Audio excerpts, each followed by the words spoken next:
John Jorgensen, training supervisor with Siouxland Paramedics. My connection with Iowa Donor Network started about 9 years ago. We had our son Jesse was involved in an accident. He was an organ donor. Jesse was in Iowa Falls, Iowa at the time of the accident, and he had a traumatic brain injury which left his brain dead. And the question came about organ donation, and Jesse became an organ donor at that time. A sense of relief for us to know that Jesse still lives on in the lives of others, that he helped so many other lives out of the tragedy that happened to him. 80 to 100 lives that may have been changed because of that gift. It kind of helped to know that there is another alternative, that there's that ability to give to somebody else. And Jesse was a person who was a giving person his whole life. He loved life every day, he lived life every day, and he wouldn't have wanted it any other way, was to give to somebody else.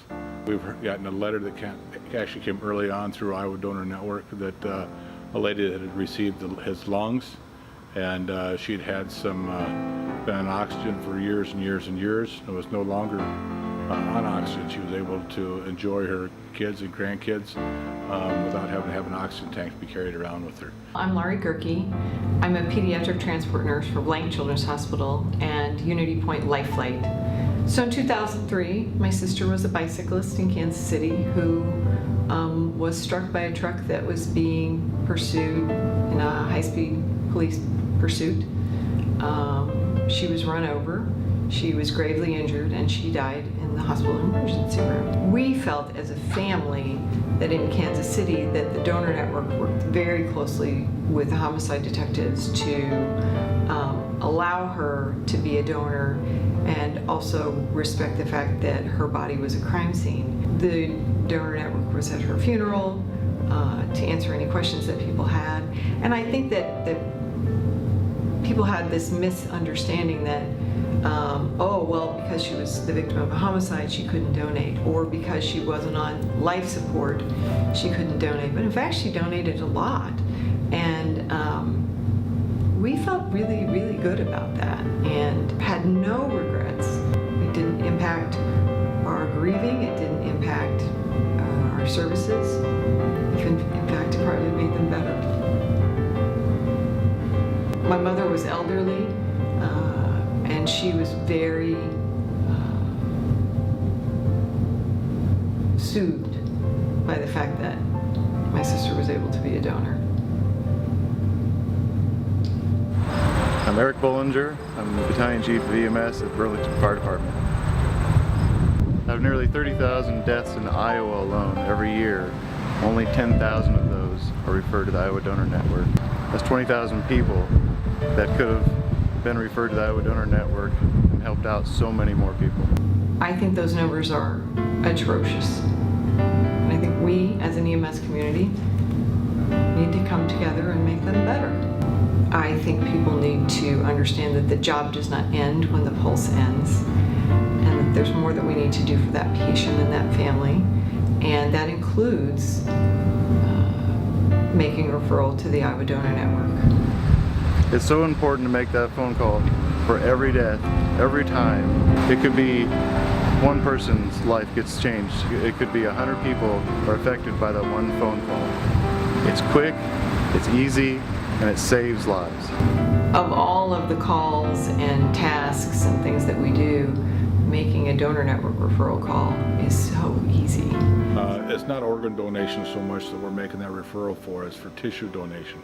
And tissue can be used for a lot of different things. Say, well, tissue is skin, it's bone, it's all those things. And I had one gal in the class had said once that she was so thankful for tissue donation because she'd had some skin grafted into her leg following a burn and things like that. And so she looked at that and said this was a gift because somebody was able to donate tissue.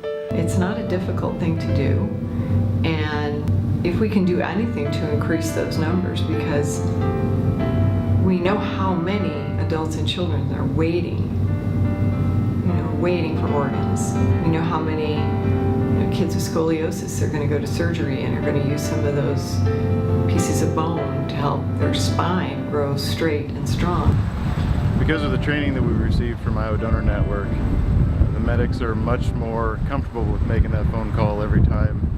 Before we had the training, some may not have realized how important that phone call was to make, and now that we know how important that is and what the impact really makes every time, and we also know how easy it is to make that phone call. It's explained very well. Just reach out to the education coordinator, get that training. They're more than happy to come work around your schedule and provide training as you need it, anytime.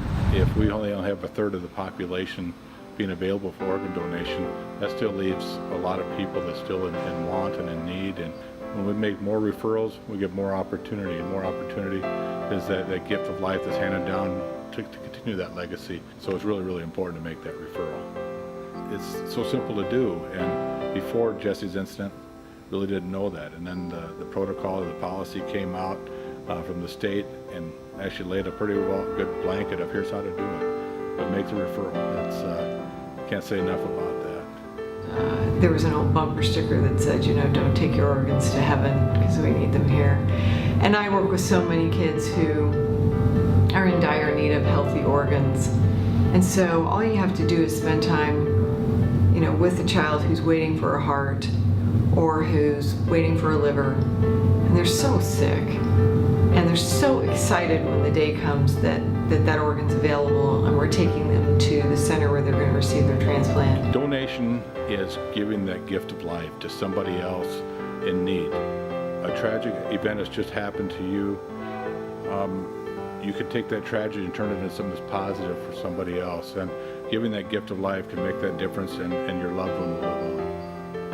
As EMS professionals, we are all here to make a difference. We're all here to save lives. We need to realize that making that one phone call could save more lives than any other calls you're going to encounter the rest of your career. It's quick, it's easy, it saves lives. And with Jesse, we know that he was this happy-go-lucky kid who loved life, lived it to its fullest, and hopefully the people that got his organs live it the same way, with the same vigor that he did. And so I just hope that the people will make those referrals and make them every time. Refer every death, every time. Refer every death, every time. Refer every death, every time.